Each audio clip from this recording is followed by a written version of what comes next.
Charles Tebayene, bonjour. Bonjour à vous et bonjour à tous les auditeurs qui nous écoutent dans cette formidable radio. Nous sommes à 2 mois des élections législatives et municipales au Cameroun. Presque tous les partis de l'opposition ont révélé les noms de leurs candidats, tandis que le RDPC, parti au pouvoir, dont vous êtes membre suppléant du comité central, entretient encore le plus grand secret sur ses postulants. Qu'est-ce qui explique cela? Vous savez, le vérité que tout le monde maintenant a les yeux braqués sur la vraie BIA. Et tous les actes que les gens posent aujourd'hui, c'est pour se positionner leur famille, positionner leurs amis, positionner eux-mêmes, se positionner pour que le moment venu, ils tirent les marrons du feu. Personne ne travaille plus pour Paul Biya, personne ne travaille plus pour la République. C'est pour ça que vous voyez tous ces désordres que vous voyez là. Mais est-ce qu'on devait travailler, lorsqu'on est un homme politique, est-ce qu'on devait travailler pour le président ou on devait travailler pour l'État ou pour les Camerounais en général? Mais vous savez, quand il y a un chef d'État, c'est lui qui donne la politique, les autres suivent. Vous ne pouvez pas être membre d'un gouvernement et vous faites le contraire de ce que le chef du gouvernement qui répond des actes posés demande de faire. Oui, Dr Charles Tebayene, les dernières élections législatives et municipales, le procédé a été différent au sein du RDPC. Les militants de la base avaient voté leur candidat à ces élections. Pourquoi cette fois-ci les choses ont changé? Qu'est-ce qui s'est passé entre-temps? Non, moi j'avais déjà eu à donner mon point de vue. Tout a commencé avec le congrès de 2011. Au cours de ce congrès-là, il y a eu des nominations au secrétariat général. Le secrétariat général n'est pas le comité central. Le comité central est une instance importante parce que beaucoup de gens font la confusion. Mais le secrétariat général, c'est la structure administrative du parti. Alors, les francs-maçons sont venus en masse. C'est-à-dire que 80% des gens qui sont au secrétariat général du parti, c'est des francs-maçons. Or, la logique des francs-maçons, c'est la logique sectaire. C'est-à-dire qu'ils ont amené l'esprit fraternaire dans le parti. Le parti, le Rassemblement démocratique du peuple camerounais, rassemble tout le monde. Or, les francs-maçons sont élitistes. Ils ne fonctionnent qu'avec les leurs. C'est eux qui ont manœuvré les francs-maçons pour qu'on laisse de côté la pratique que la démocratie connaît, c'est-à-dire les primaires. Parce que le franc-maçon de Yaoundé connaît celui de Moulboudaï. Le franc-maçon du premier ministère ou de la présidence connaît le franc-maçon de Bipidi, etc. Donc, avec les investitures, ils étaient sûrs que, comme ils ont des fichiers, ils connaissent leurs frères, c'est eux qui allaient contrôler le pouvoir. Et le président national du parti du RDPC, est-ce qu'il n'est pas un peu complice? Il est perdu dans l'affaire. Comment cela? Vous êtes, je vous dis, il a sorti une circulaire. Dans la circulaire, il dit que il faut respecter les critères de militantisme, il dit qu'il faut respecter les équilibres socio-ethniques, il dit qu'il faut respecter les minorités. La circulaire du président Paul Biya est là et elle donne les orientations que les gens devaient respecter. Le président Paul Biya est perdu dans cette affaire-ci. C'est pour ça que aujourd'hui même, il a créé une commission que dirige Béni Boutou pour venir sauver ce qui peut encore l'être. Mais moi, je ne sais pas ce qui peut encore être sauvé. Parce que quand elle va publier les résultats, s'il y a des problèmes, je ne sais pas comment ça va se passer. Bref, il fallait éviter le désordre. Il fallait éviter toute la confusion qu'on vit en ce moment et faire des choses normalement. Si on peut même renvoyer ces élections, ou je ne sais pas quoi, il faut le faire. Plutôt que de venir intensifier les problèmes ethniques.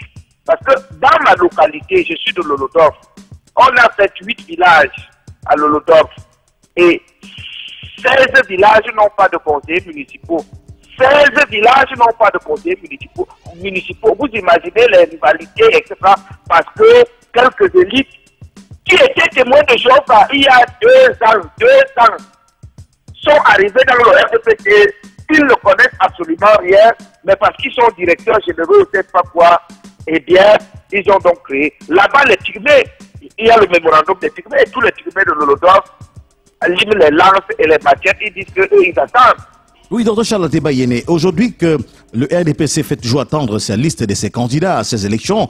Mais ils ont peur. C'est de la merde. C'est un paquet de merde qu'on a transmis au président. Ils ont peur de publier. Parce que je vous dis d'ailleurs que quand on va publier ces bêtises-là, Dieu seul sait ce que ça pourra être. Les réactions ne seront pas trop faciles. Alors, comment se porte le parti en ce moment? Est-ce qu'il est divisé? Est-ce qu'il est serein?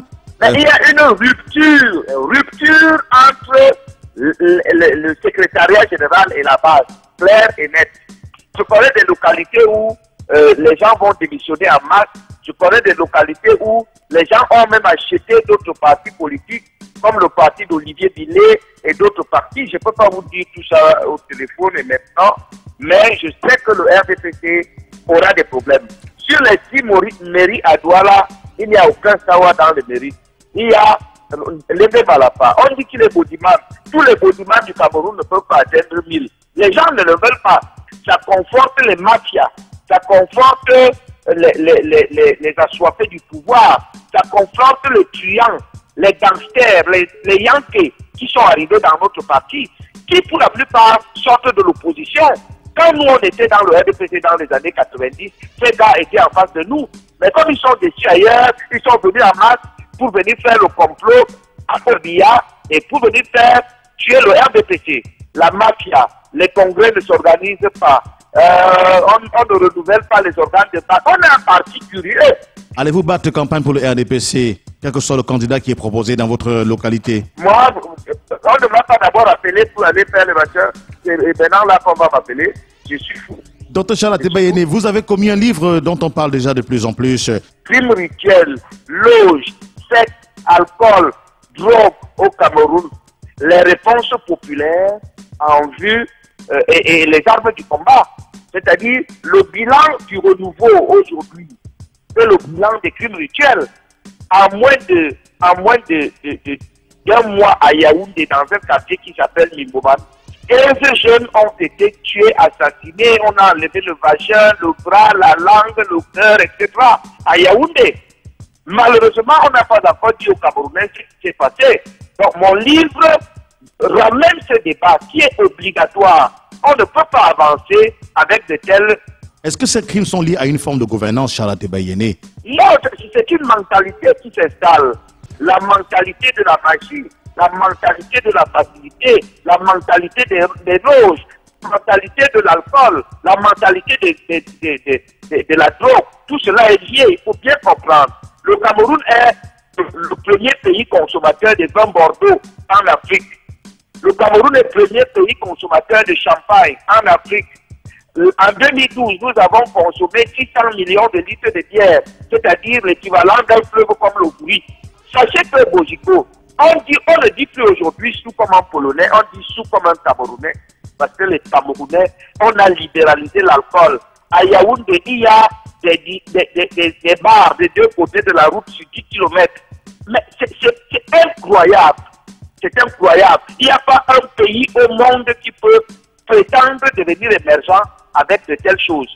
Vous voyez vous-même le rythme des bars. Vous voyez l'industrie de l'ambiance. On crée une boîte de nuit dans chaque pays, etc. Regardez les églises. Essayez vous-même de compter le nombre des églises à Douala, etc. Tout cela contribue à paupériser le peuple. On ne peut pas devenir émergent avec un peuple de soulards, un peuple de gens qui ont des problèmes au niveau de leur propre spiritualité.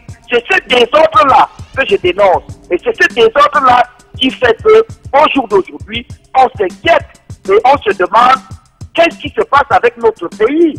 Qui est responsable de tout ça? Et nous faisons un certain nombre de propositions. Parce que quand Paul Biya ne sera plus au pouvoir demain, on va le juger en fonction de ses crimes.